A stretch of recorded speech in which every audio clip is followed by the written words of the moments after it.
Previously, we told you about individual parts of the proteins and the amino acids that make up those parts of proteins and the alpha helices and the beta sheets. Now we'll actually look at one receptor that's a protein and show you its complexities. So here is a nicotinic acetylcholine receptor. For the next couple of talks, we will again be emphasizing this nicotinic receptor. There are two views of the same receptor protein. Overall, it has about 2,200 amino acids in 5 chains, so it has 5 subunits. We see all 5 subunits on the left and all 5 subunits on the right. Its molecular weight is around 2.5 million. On the left, we color it by secondary structure, alpha helices in red, beta strands and beta sheets in green, and here's a little alpha helix up on top. On the right, we've colored it by the chain. So there are 5 colors and there are 5 chains. You can download this structure yourself from an NIH database. This slide will be on the Coursera website, and you can manipulate the structure yourself, examine various aspects of it. The major points here are that part of the receptor protein is embedded in the membrane, where it separates the extracellular compartment from the intracellular compartment. That's true of most drug receptors that we'll discuss in this course, although some soluble enzymes exist only in the cell. Outside in the cytosol, in the extracellular solution, is the binding region, the place where ligands bind. And in fact, the next picture will be just about this region here, which we'll blow up in great detail. Inside is the cytosolic region. Now I have to caution you that this is only a part of the cytosolic region of this nicotinic receptor protein, because the full structure has not yet been solved. And in fact, this is a muscle nicotinic receptor.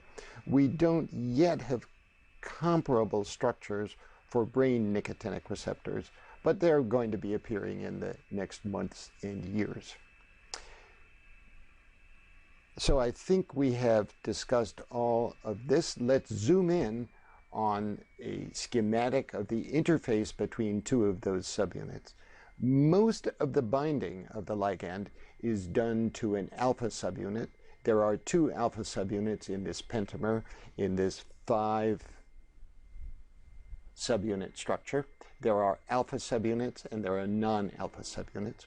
What we have done down below here is to put black or white labels on those side chains that are contributed by the alpha subunit, and we put a yellow label on the one side chain that is contributed by the non-alpha subunit. And so in this particular case, we notice that there is a box of what look like aromatic side chains here. And it's true, we call this the aromatic box. Here on the right, we have shown nicotine nestled into this aromatic box. We'll talk about the various contacts that it makes and how important those contacts are later on. So here we have nicotine bound to a nicotinic acetylcholine receptor at the interface between 2 subunits. And obviously, pictures like this, data like this, which is based on real X-ray crystallography, are going to help scientists develop new generations of highly selective drugs that can bind to nicotine receptors. There are structures at this level of resolution and this level of satisfactory analysis for many drug receptors these days. Now we can abstract the nicotinic receptor or any receptor into a few subdivisions. So these boxes here are the alpha helices that go across the membrane. There are 5 of these subunits. Here is only 1 of the subunit. And this oval here we can abstract as the binding domain. So each subunit has 4 alpha helices in the membrane, and since there are 5 subunits, there are a total of 20 membrane alpha helices. Here is the amino terminus of the protein. It exists out in the extracellular solution. The carboxyl terminus also exists out here in the extracellular solution. So how does the binding of a drug, a ligand, activate a receptor protein? Well, we'll discuss this in a future session. There clearly are additional ways of abstracting the structure of the receptor protein. Here is acetylcholine or nicotine heading for its binding site. This is part of the extracellular region.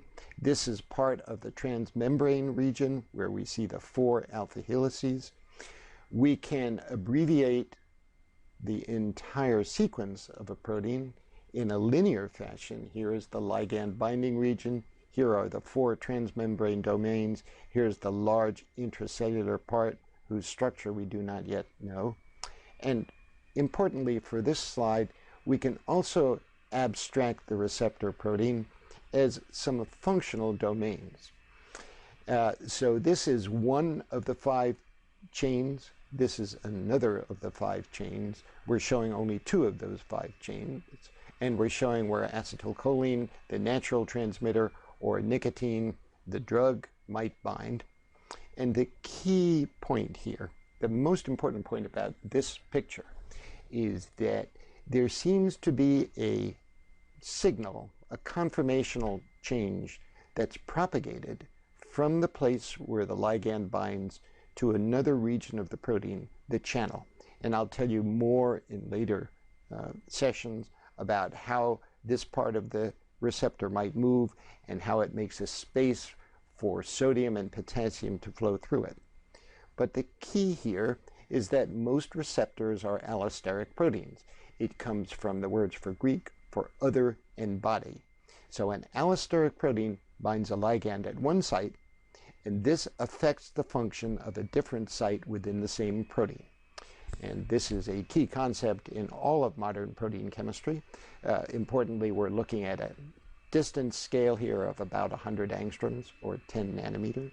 So we have a single allosteric protein that consists of 5 subunits. The concept of allosteric proteins involve conformational changes. Most allosteric proteins have several subunits. And there are various types of movements in allosteric proteins. In some, perhaps all allosteric, perhaps most allosteric proteins, all the subunits undergo a transition at once. That's called a concerted transition between at least 2 states. In a ligand-gated channel, actually, there is the open state and the closed state and a so-called desensitized state. Some allosteric proteins, probably a minority of them, undergo a so-called sequential series of transitions, as though the ligand induces a fit of the protein.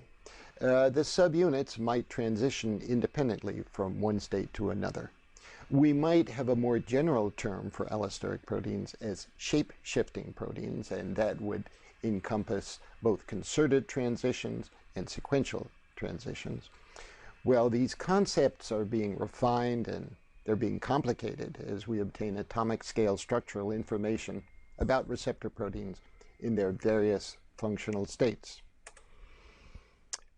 Now, you might ask whether if we know the amino acid sequence of a protein from having sequenced the DNA for its gene, can we then predict the complex structure of that protein, the alpha helices, the beta strands, the loops between them that form much of the business of the protein?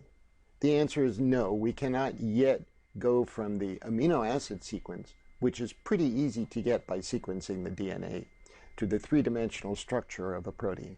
But so-called structure prediction techniques are improving, and every couple of years there's a contest to see how well people can predict the structure of a protein. And so we're all hopeful that within 5, 10 years, 20 years, we'll be able to deduce the structure of any protein whose gene has been discovered and sequenced. That's the end of this module.